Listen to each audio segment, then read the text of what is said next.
Welcome into the Fantasy Football Playmakers podcast. I am your host, Jeremy, who you can find on Twitter at PopesFFH. I am joined, as always, by my co-host, Ryan, who you can find on Twitter at Mackie_FFB. Ryan, you know what this week is? It's the start of football, man. Hall of Fame games Thursday. Excited, even though I forgot all about a concert I have to go to Thursday. So I'm gonna have to be watching the game during a concert, but I'm actually okay with that, to be honest with you. Hey, I think that could be a pretty interesting experience. trying honestly, to watch football on probably on a cell phone and listen to a concert. That could be I used to do it all the time when I mean, obviously not at a concert, but before when I had to travel with my daughter down to Pittsburgh and stuff like that. It's like a 4-hour drive and games would be on. So I would just set my phone up and have it set where I could safely drive and just peek every now and again and listen to it. So it's been done before. It ain't no big deal. Interesting. So when you say safely, you mean totally not, because you're definitely distracted, but it's all right. No. We get what you're trying to say. It's 95% highway. Yeah, okay. Still. But anyways, we are here today. We are going to discuss some breaking news. But before we get into any of that, Ryan, hit him with the promo.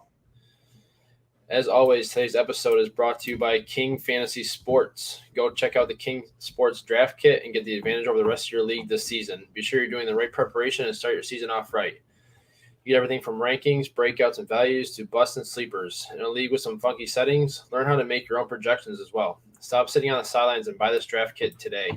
The guide is only $8.99, and if you use our promo code Playmakers, you'll save an additional 10% off and get everything you'll need to not just compete, but dominate your leagues this season. Well said. Well said. It's a good draft guide. It's updated constantly, so I'll second that. I'm kind of excited to see how they do it in the if they're going to do anything with it during the season, because they do have like the rankings and stuff like that. So I'm curious to see if they update it throughout the season as well, because I'm assuming they will.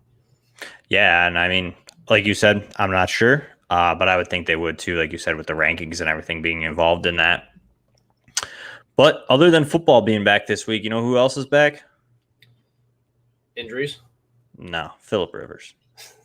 He's coming back. He's going to play for Indy, guaranteed. Jacob Eason, no more. He said a late season addition. I think he wants to, from what I read, he wants to focus on his high school coaching as of right now. That ends in November, December, depending on where he's coaching at. I'm not really sure where he's at exactly, but I think he's more of like a playoff push type of guy. If somebody's injured or late season injuries happen to a starting quarterback, you might see him come back. But so he's going to come back in and win people fantasy football leagues. Should write an article. I actually don't think it's fantasy relevant, to be honest with you. Probably not.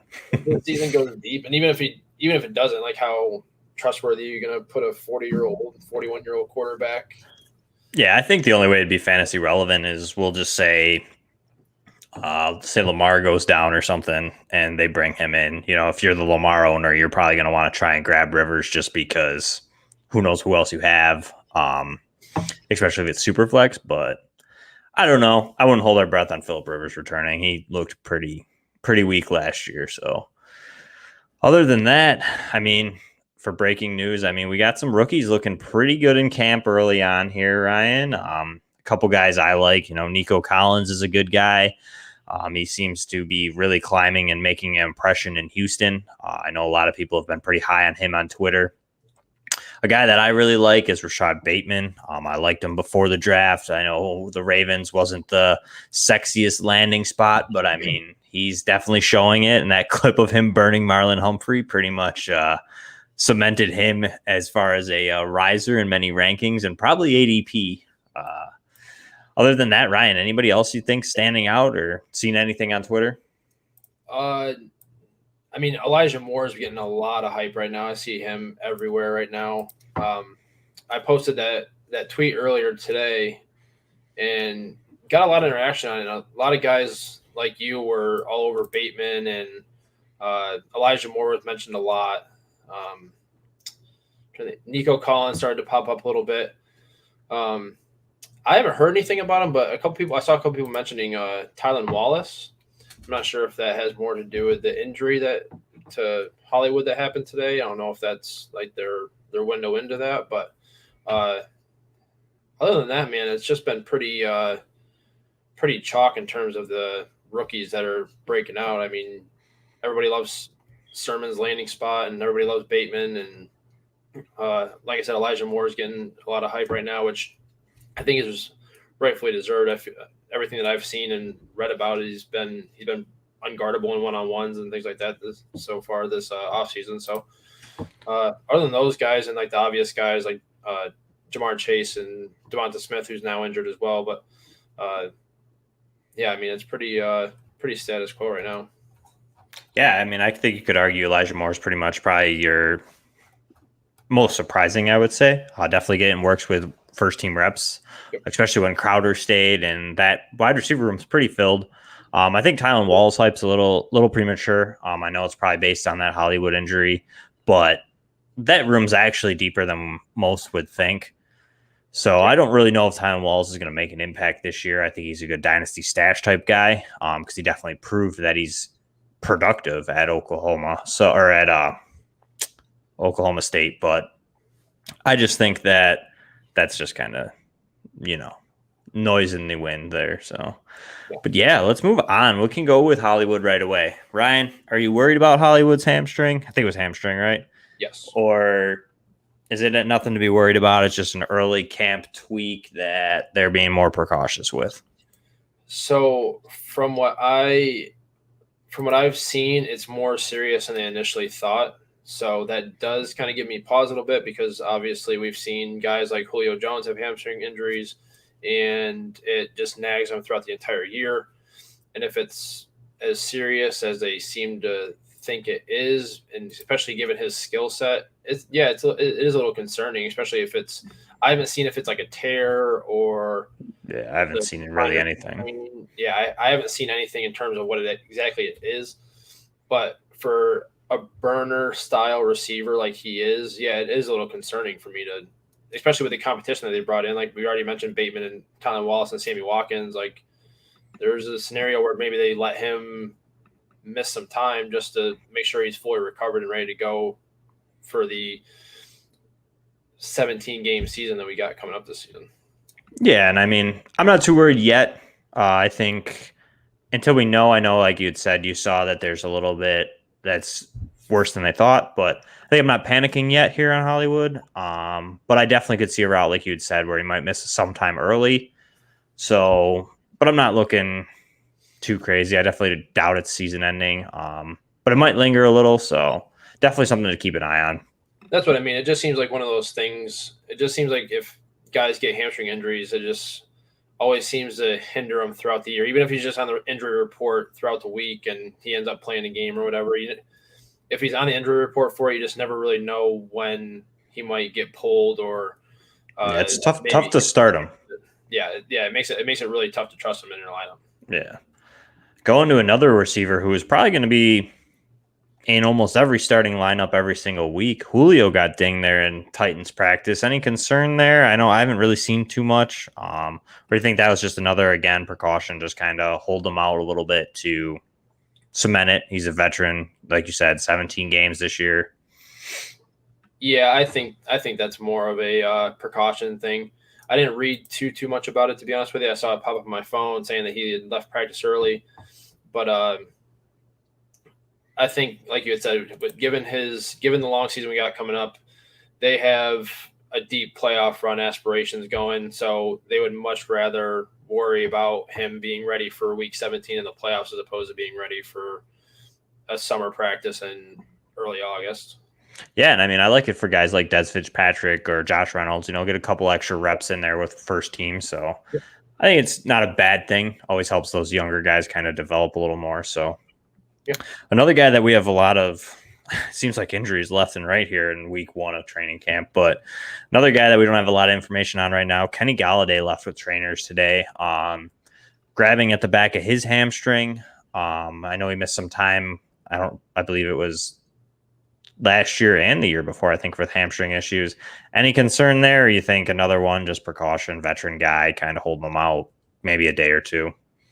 Or I'm not really sure what did he miss time for last year. I can't remember off the top of my head what exactly his hip. Mm-hmm. Is it the same hamstring? Do you know? I'm not 100% sure. I know it was from the video I saw, it was left side, so I don't remember exactly where the hip injury was.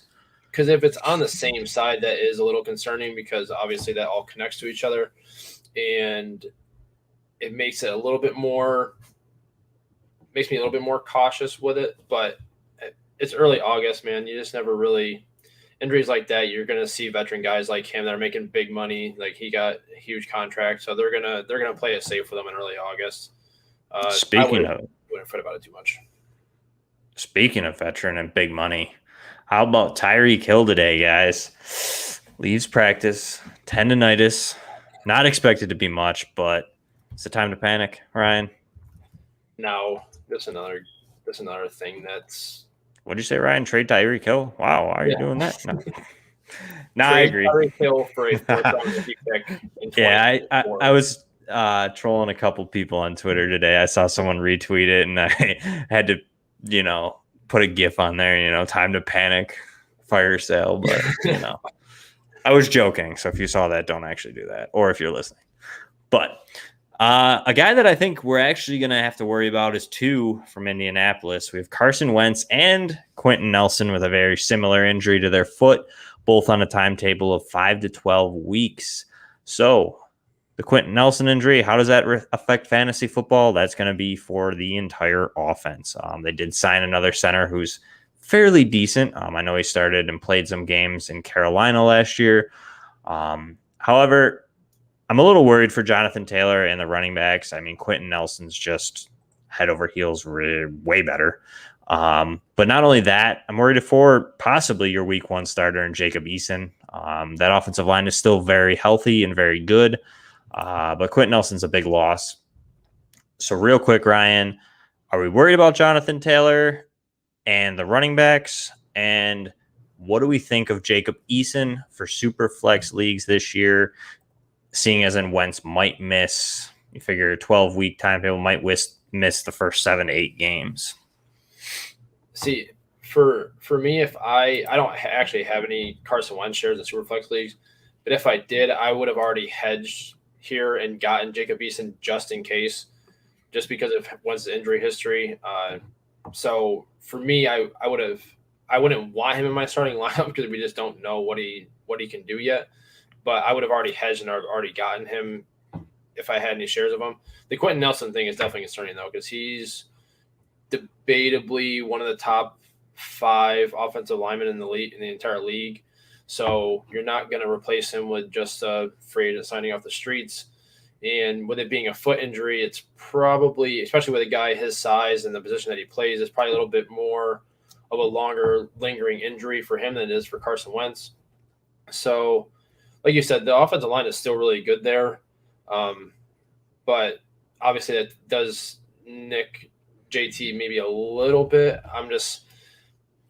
I'm still focused on the long game when it comes to fantasy. So if Nelson comes back fully healthy in early part of the season, I'm okay with keeping him where he's at. All right, I kind of agree. I mean, I bumped him a couple spots. I don't know if I see a scenario where he finishes top 12. I mean, I think he could but I want to see that offensive line first. So for right now, like a redraft rank, I have Taylor at 13 versus 10 where I had him. I'm also not as high as most people on Jonathan Taylor. I just think that they're still going to use a running back by committee back there. So I'm not sold. If you still take him in the first round, I'm not going to blame you. If you take him early in the second, also, it's going to be great value possibly, especially if Quentin Nelson returns sooner than that 12-week timetable. All right, and 12 weeks puts them at what, like November? Yeah, I think it's 7 or 8. That's what I figured, like week 7, week 8. So that's pretty hurtful for a team that had some playoff hopes if you're missing Wentz and Nelson for the whole 12 weeks. So, but let's get into the meat and potatoes here. Let's talk about some training camp battles here, Ryan. I'll let you lead it off. Who do you want to talk about first? Let us have it. Who's your top? Well, not your top, but one of the training camp battles you're really watching as we start this training camp weeks. So I'm really interested in the wide receiver 3 spot for the Washington football team. That receiving group got seemingly a lot deeper relatively overnight. It seemed like they had adding Curtis Samuel and Adam Humphries and De'Ami Brown. Still have Cam Sims there. Kelvin Harmon's still there. Daniel Gandy Golden's still there. Steven Sims Jr. is still there. So their receiving core is actually relatively deep. But and they also have Isaiah Wright. They drafted Dax Milne in the 7th round. So they have all those guys competing for roster spots and for snaps here. But I think it's a 4-man race between Humphries, De'Ami Brown, Cam Sims, and Kelvin Harmon there. Oof, wow, Gandy Golden, disrespect. I like Gandy Golden, and I like his size, 6'4", 225. He was injured most of last year, but he was only targeted 7 times in the 6 games that he played, and that was without having all these extra pieces that were there. It was Taylor Heineke. Yeah. They had a running back with like 110 targets, Ryan, okay? Last year doesn't matter. Fair enough. Different quarterback. Different system, I get it. But still, to me, I think De'Ami seems to be the most versatile of that group.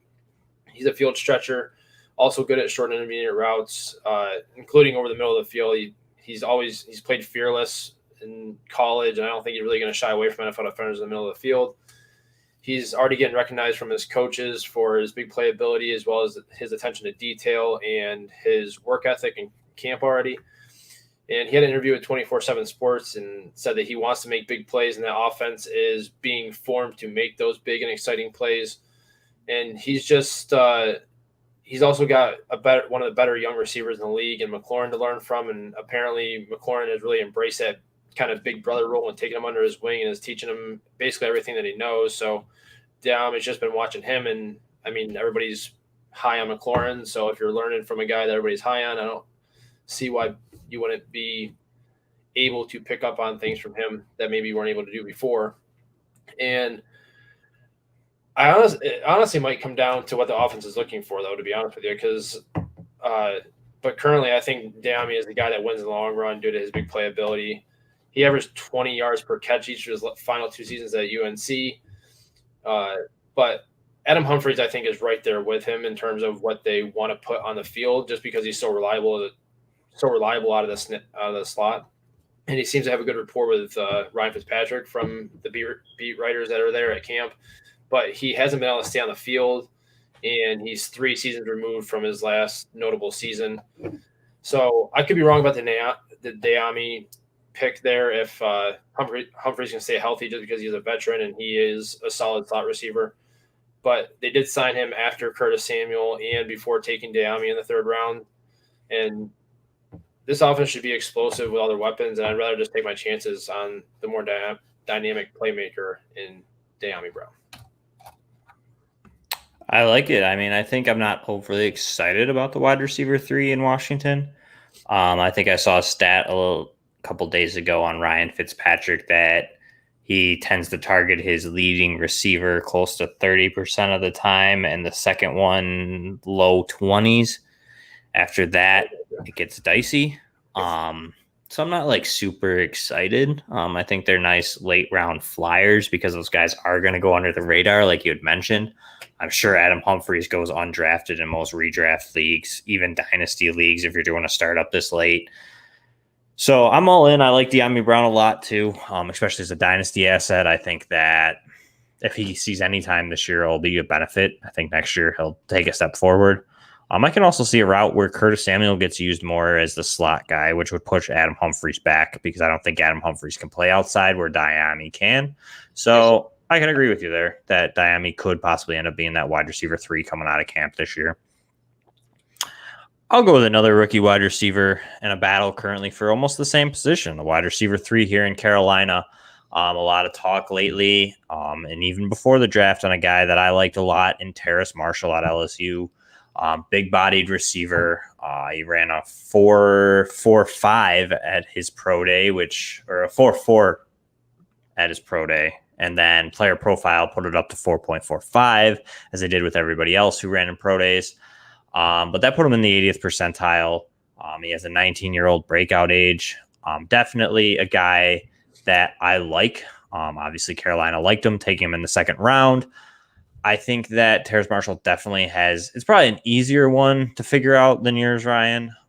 But I just think that he's going to beat out David Moore, who was pretty productive last year in Seattle as a third wide receiver.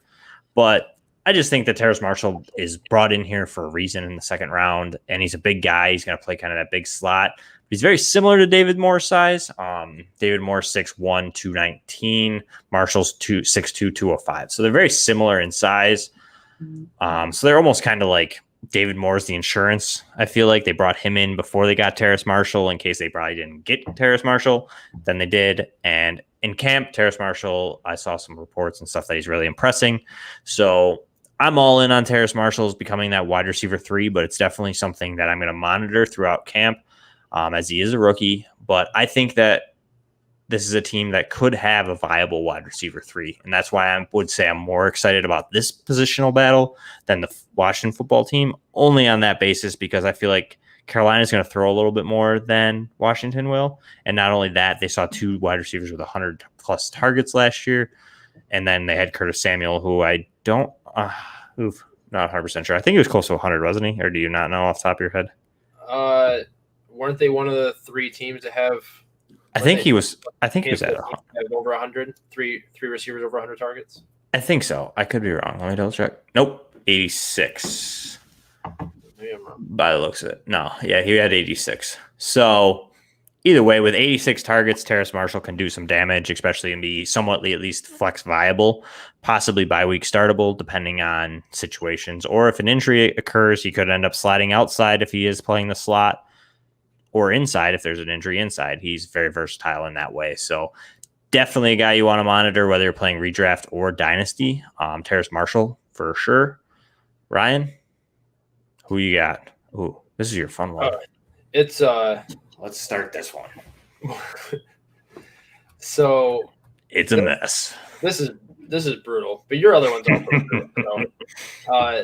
So the Jets running back battle is something that is interesting to me just because of all the moving parts that have come in and out of there since the end of the season. I said in our AFC East podcast a while back that I wasn't really interested in any of them until I figured out more about what exactly was going to happen with that offense and what exactly they were going to look like. And I wanted to see some reports out of camp and see who's doing what there. And I'm honestly kind of glad I did, because at the very beginning of this offseason, Ty Johnson who was their leading returning rusher from a year ago. Frank Gore is no longer there around, at least not yet. He was originally the favorite at the very beginning of the offseason, and with LaMichael P. Ryan, who's a fellow day 3 draft pick, and Josh Adams kind of rounding out the depth chart down there. And then they signed Tevin Coleman after Robert Saleh took over, and then they drafted Michael Carter in the 4th round. So I'll be the first one to admit that 4th round backs very rarely break out the rookie year. However, I can't really think off the top of my head how many have had a clear path opportunity like Carter has right now. Personally, I think he's the most talented and explosive of the group, especially with Coleman no longer being what he once was. Carter's a solid pass catcher out of the backfield, and he definitely has that big play ability that NFL teams are looking for.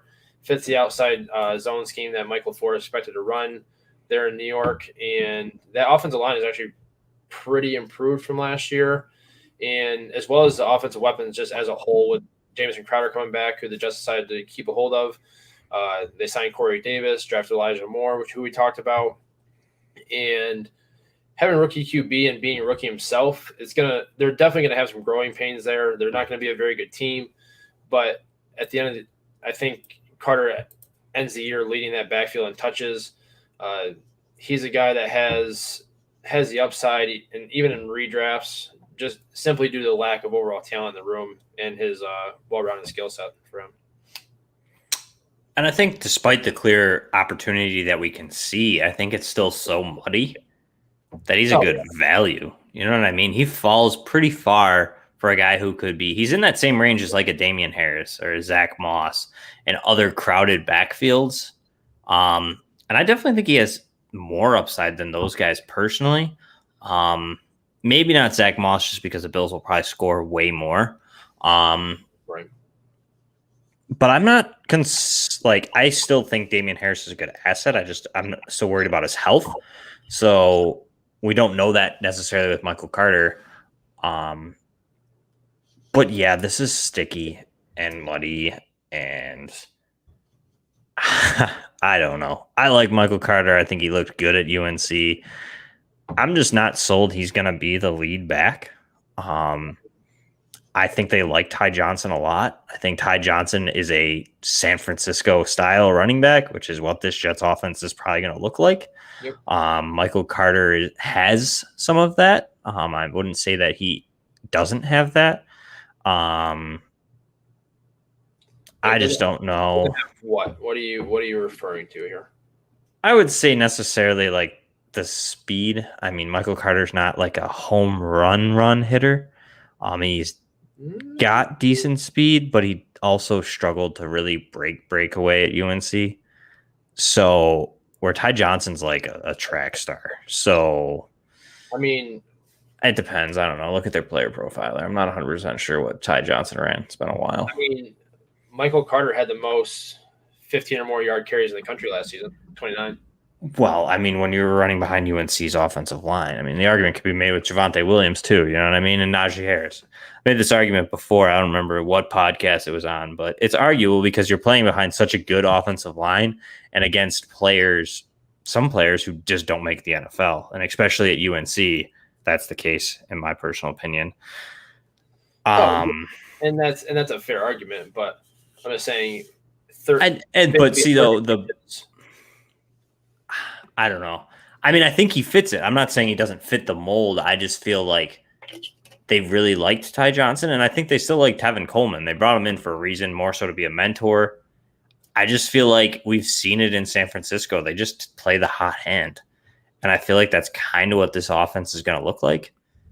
At least that's all I have to go off. You know what I mean? Like, we haven't seen them. Maybe the preseason will be a little bit more of a telltale / week one.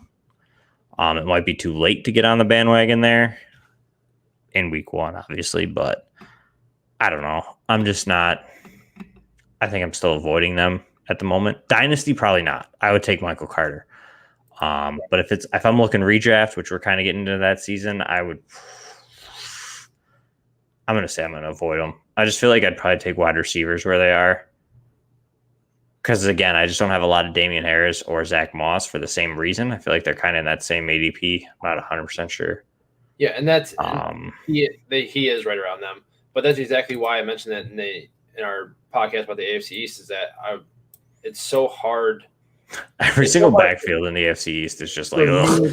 Yeah, it's just so hard for me personally to draft a back that is just really unknown, especially like now, like when we don't really know what we're looking at in terms of who's going to get what in terms of carries. Because realistically, would you honestly be shocked if he stayed healthy if Tevin Coleman led the team in carries? Oh, hell no. I think that they brought him in for a reason. You know what I mean? Like he can still play. It's not that he can't. And I think, like you had said, I mean, Michael Carter fell to the fourth round for a reason. I'm not saying that he's a bad running back. It's just kind of like this running back class, even pre-draft, there was a lot of talk that it wasn't as strong as most would think. So, yeah, and just for him, the reason why I'm thinking that I would rather have him if I had to choose one is just because I feel like he's just more explosive than any of those other guys currently right now, and he just offers a better, well-rounded skill set than those other guys do. So, if you're down to the point where you have to, like, if you need a back and you're in that range, and I think I'd rather have a Damian Harris over Michael Carter, to be honest with you. But Michael Carter is a guy that I would rather have in that backfield if I had to have one. Is basically what I'm getting at with that. No, I mean, I like it. I mean, It's tough because like I feel like I just wait and take Ty Johnson or Tevin Coleman or P Ryan who have like an equal opportunity. So you're just saying take But whoever's the cheapest. Is what basically what you're getting to. I kind of feel like that's how I would go with this. I don't know. I just feel like it's just like he's a rookie, and it's like And the thing is that his I'm ADP just so torn. his ADP is gonna spike. Oh, I think it is. I mean, if he comes out week one and he puts a ball in the end zone and 50 yards, I mean, he's ADP is going to be. I mean, he's going to be like you probably won't be able to trade for him. I just don't know if you're going to see his ADP rise just because of that, unless like in camp all of a sudden he's the only one getting like first team reps near the end of the season. But well, a lot of leagues hold their drafts like the week before opening week or after like Labor Day or whatever it is. So they're gonna see the camp reports and things like that. And you're right. If they say Michael Carter getting majority of first team reps, like his ADP is going to spike for a 1,000% fact than where it is now. And I would just rather not trust that backfield especially once that happens. I would just rather. Yeah, if it rises like that, I'm out just because I just don't trust it enough.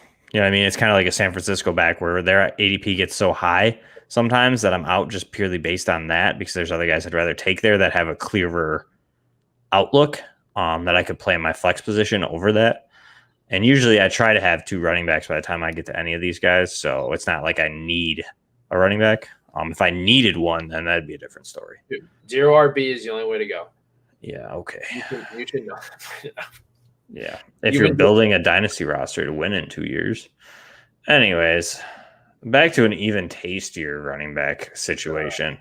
We love this one. Everybody loves this one. Wow. The geriatric crew in Houston. I'm really interested in this. I think that this team obviously is going to have an issue if Deshaun Watson is not playing at quarterback. You're either going to be rolling with a rookie quarterback in Davis Mills, who's going to need help and they're going to need to run the ball, or you're going to have Tyrod Taylor, who necessarily isn't the best. He's a decent fantasy option quarterback, but you might see a lot of option type runs, and the running backs might be very viable. For me, I'm interested to see who wins it. I'm really in on the 2 front runners, in my opinion, which is Philip Lindsay and David Johnson.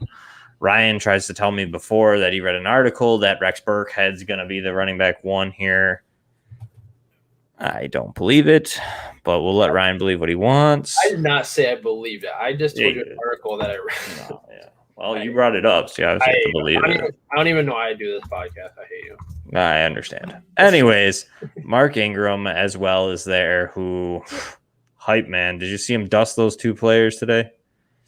No, I didn't. I did not. Oof, yeah, there's a clip. I'll have to send it to you on Twitter. Yeah, he that's during drills. He made 2 defenders go the opposite direction and walked by him. So maybe he's still got it.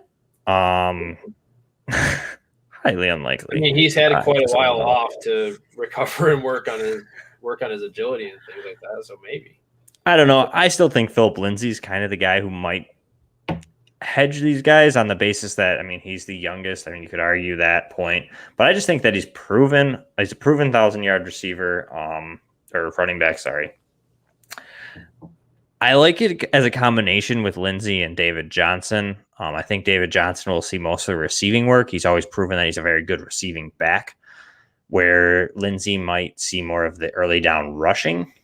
So it's very sticky, but I want to see, like, does one of these guys break away? You know what I mean? Does David Johnson really prove that he's the guy, and then Philip Lindsay just spells him, and Mark Ingram comes in some short yardage situations, and Rex Burkhead comes in when David Johnson can't play a 3rd down or something? You know what I'm saying? Like, if one of these guys can break away, I have interest. If it stays very sticky, unless I own both of them, which would be also just as equally of a cluster because I don't know who I'd start each week, but I just kind of feel like I need to see someone break away. Do you know what I'm saying? And I'm really interested to see because I think one of these guys can be viable. David Johnson finished running back 25 last year as more so the lead guy in Houston. And now that was with Watson, but Johnson had very viable weeks. So I think that if one of these guys does break away, they're a guy that you want to own. So that's where I'm coming from by saying that I'm interested in seeing this camp battle because I want to see who it is that breaks away. So didn't David Johnson have like a pretty solid end of the year run there, like in the fantasy playoffs? Am I remembering that correctly? Is that him? He had a couple weeks. I mean, he wasn't crazy. The problem is he played 11 games. So he played 11 games of the 16, but he averaged 14.4 per game. So that's why he ended up at like 25. I'm not 100%. Let's do this by average. Hold on, I gotta count it, everybody.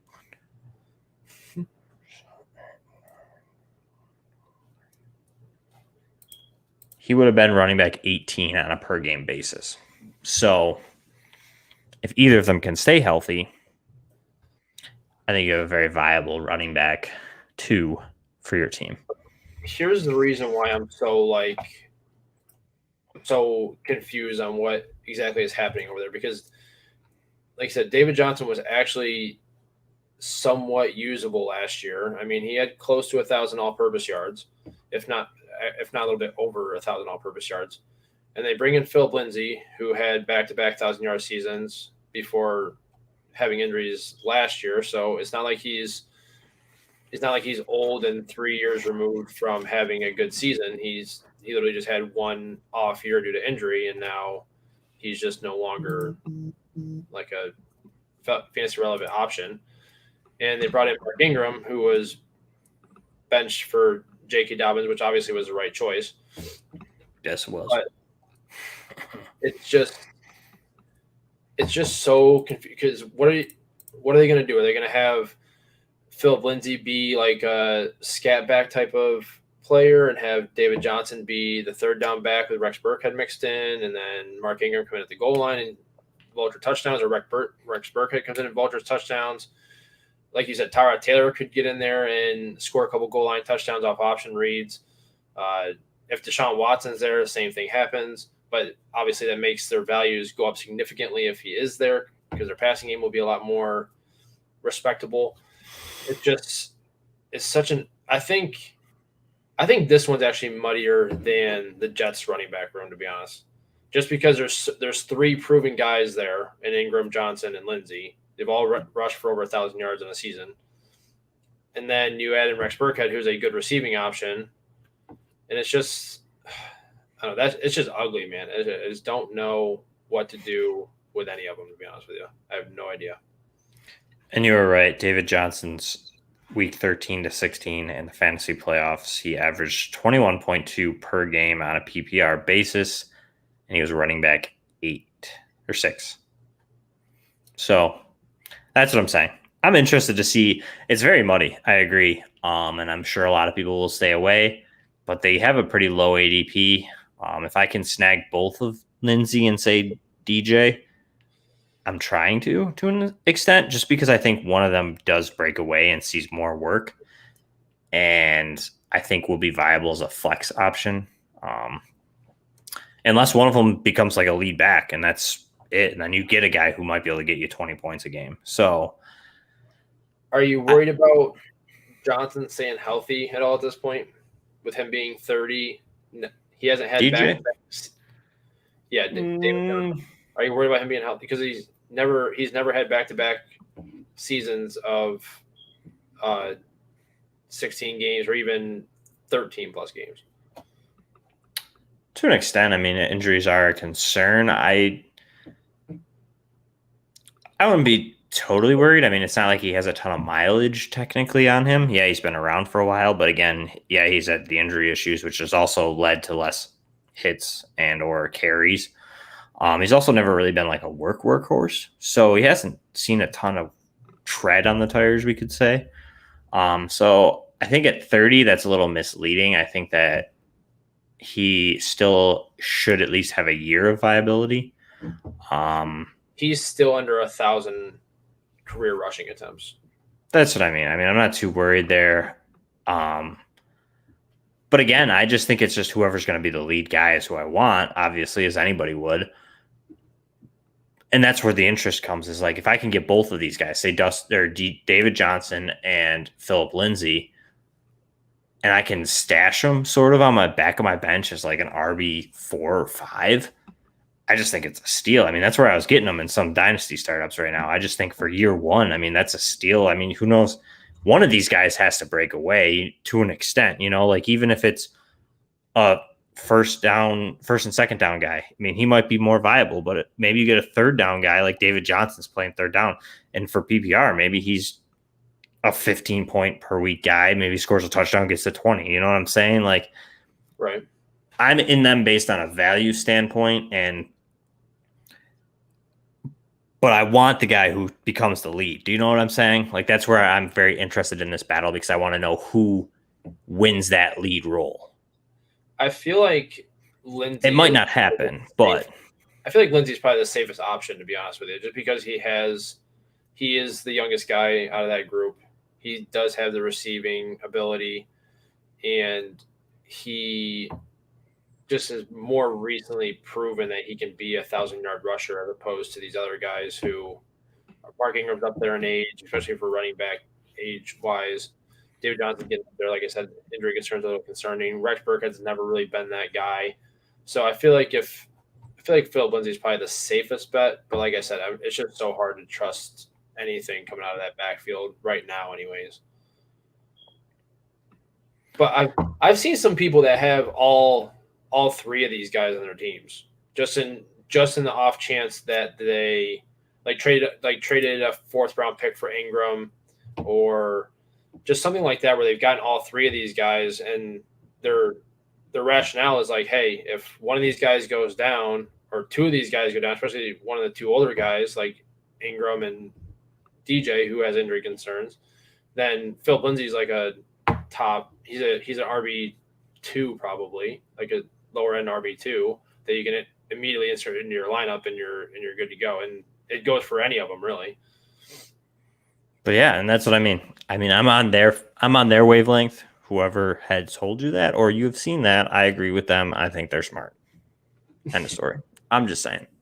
It's fair. It's a fair point. I understand that concept. I just can't, like, if you told me to pick one, I would just go with Lindsay and just hope for the best. But if I was able to get all three of them at a low price, then yeah, of course I'm going to do that, because then that gives you the option of any three of them if one of them does decide to pop off.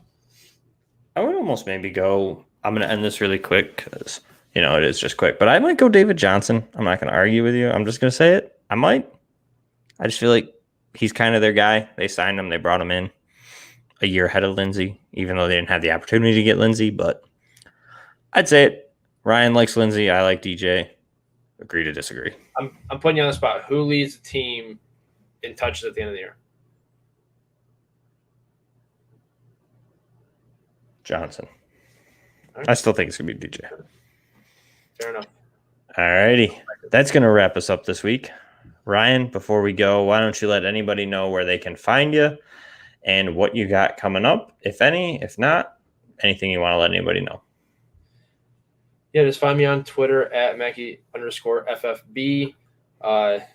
Just keep DMs coming. I've had people reaching out about trade inquiries and just things like that, people to target and stuff like that. Always feel free to DM me. I try to get back to people when I can. I don't always check my phone, especially when I have my kids around. But yeah, just keep that coming in, and I will be posting some articles I'll be writing here shortly once I get some free time, especially after school starts for the kids here in a couple weeks.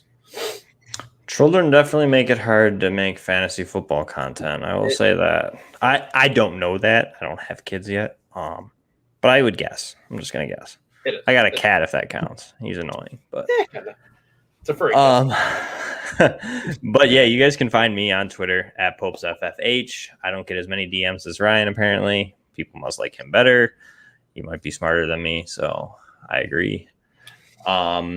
But yeah, feel free, send me any DMs, any questions. But yeah, keep an eye out on yardsperfantasy.com and the Sports Gambling Podcast Network for any of my upcoming articles. I'll be pumping out a ton of content probably this season. So follow me on Twitter. I'm sure I'll have it on there. If not, check out those websites. And then until next week, we'll see you guys.